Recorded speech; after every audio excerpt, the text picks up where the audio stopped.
Welcome to my YouTube channel. आज हम study करेंगे स्पेसिफिक हीट ऑफ गैसेस।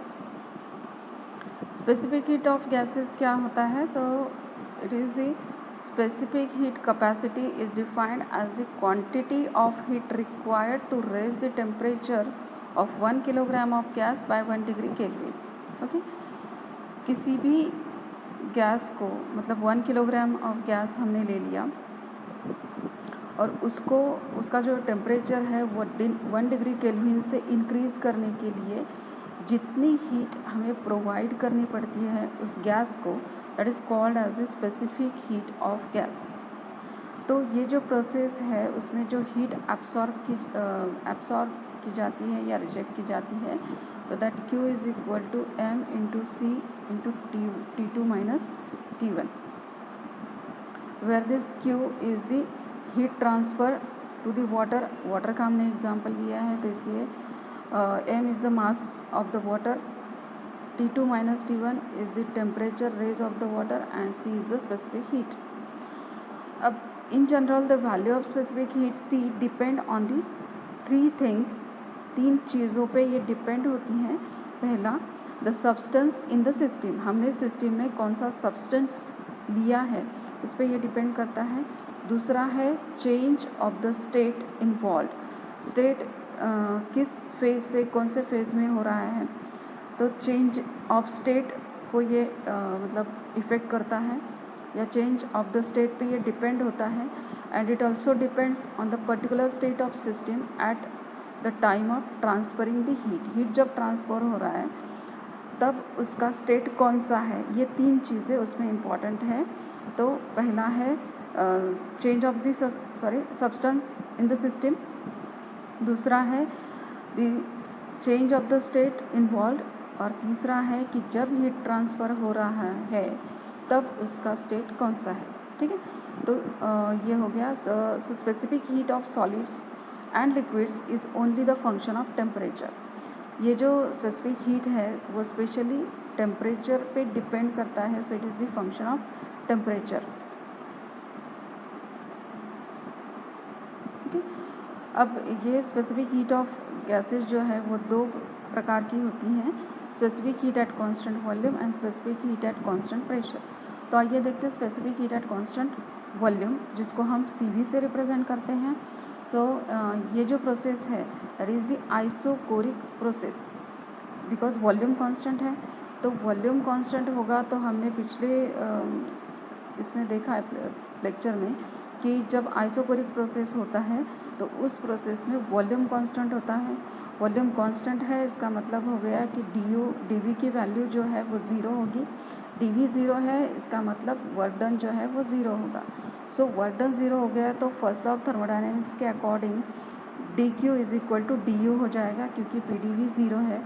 सो हम इसको इस तरीके से डिफाइन कर सकते हैं कि specific heat at constant volume is the change of specific internal energy with respect to the temperature when the volume is held constant। या हम इसको इस तरीके से भी बोल सकते हैं कि it is the amount of heat required to raise the temperature of 1 kilogram of gas by 1 degree Kelvin at constant volume। सो इसका फॉर्मूला जो है वो है CV is equal to ∂U/∂T at constant V। अगर इसको हम रीअरेंज करते हैं तो change in internal energy at constant volume that can be given by integration from T1 to T2 of CV dt। ठीक है, ये हो गया specific heat at constant volume. Now specific heat at constant pressure CP। So specific heat at constant pressure है, इसका मतलब ये जो प्रोसेस है that is the isobaric process.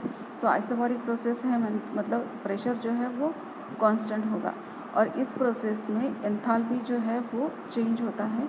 So specific heat at constant pressure is the change of specific enthalpy with respect to the temperature when the pressure is held constant. या हम इसको इस तरीके से बोल सकते हैं, it is the amount of heat required to raise the temperature of 1 kilogram of gas by 1 degree kelvin at constant pressure.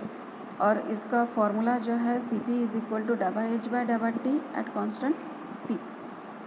So for constant pressure we can write change in enthalpy at constant pressure, that is equal to integration from T1 to T2 of Cp dt. Okay, so अब अगर Cp and Cv को हम compare करते हैं तो Cp की value Cv से always greater होती है. ग्रेटर क्यों होती है, आइए देखते हैं कि specific heat at constant volume अगर हम रिप्रेजेंट करते हैं तो उस केस में हमने क्या होता है, वॉल्यूम कांस्टेंट होता है, और टेम्परेचर जो है वो हम 1 डिग्री केल्विन से इंक्रीज़ करने के लिए उसको हीट सप्लाई करते हैं. तो इस केस में जो भी हीट सप्लाई होगा वो only change in internal energy के लिए यूज़ होगा, because work done is zero.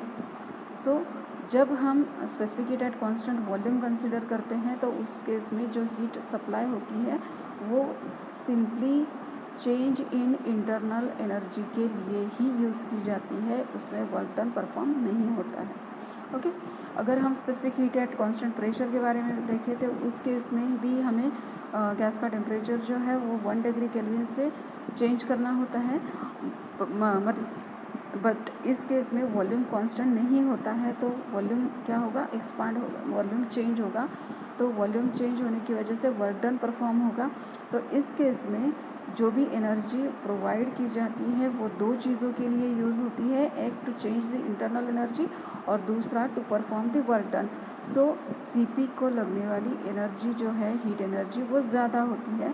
So Cp is always greater than Cv.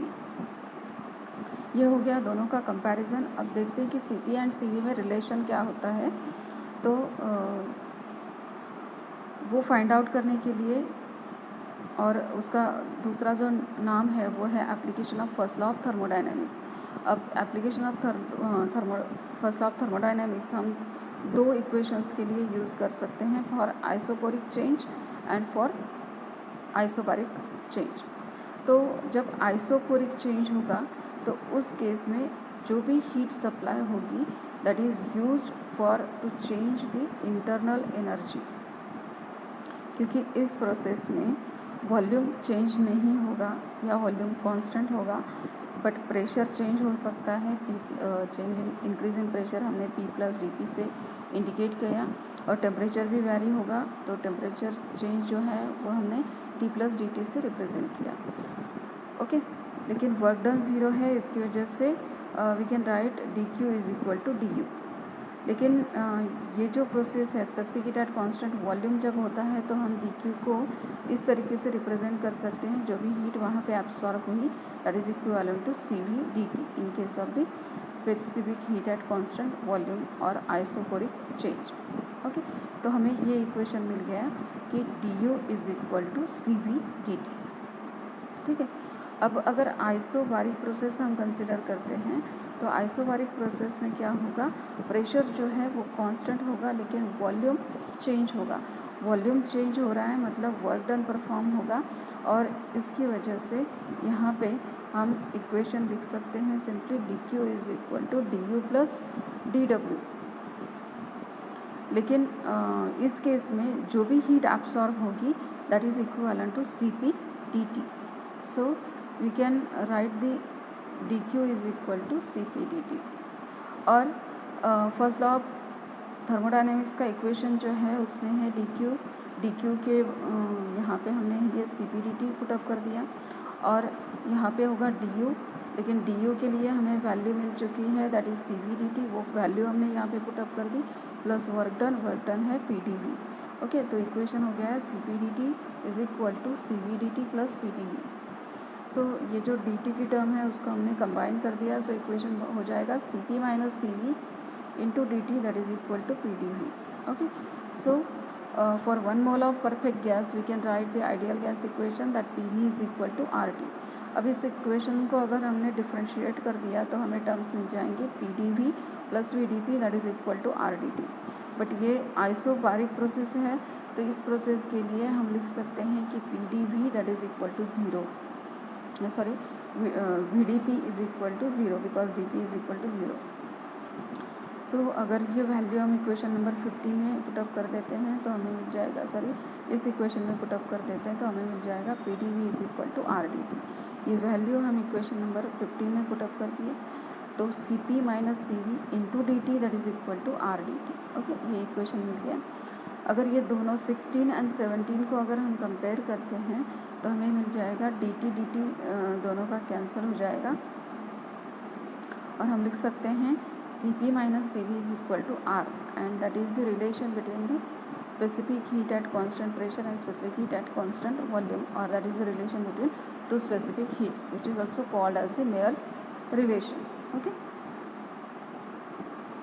अब दोनों जो स्पेसिफिक हीट है उनका रेशो अगर हम लेते हैं, Cp and Cv are the molar specific heat capacities of the ideal gas.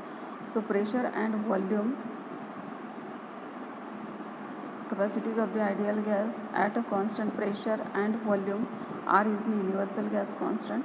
So उनका जो रेशो है वो हम gamma से रिप्रेजेंट कर सकते हैं. So gamma is equal to Cp upon Cv. These are the relation between the specific heat at constant volume and specific heat at constant pressure, or Cp and Cv. So thank you. अगर आपने channel को subscribe नहीं किया है तो subscribe करें, bell icon पे click करें ताकि आने वाले वीडियोस का नोटिफिकेशन आपको मिलता रहे, और वीडियो अगर आपको पसंद आता है तो लाइक करें. Thank you.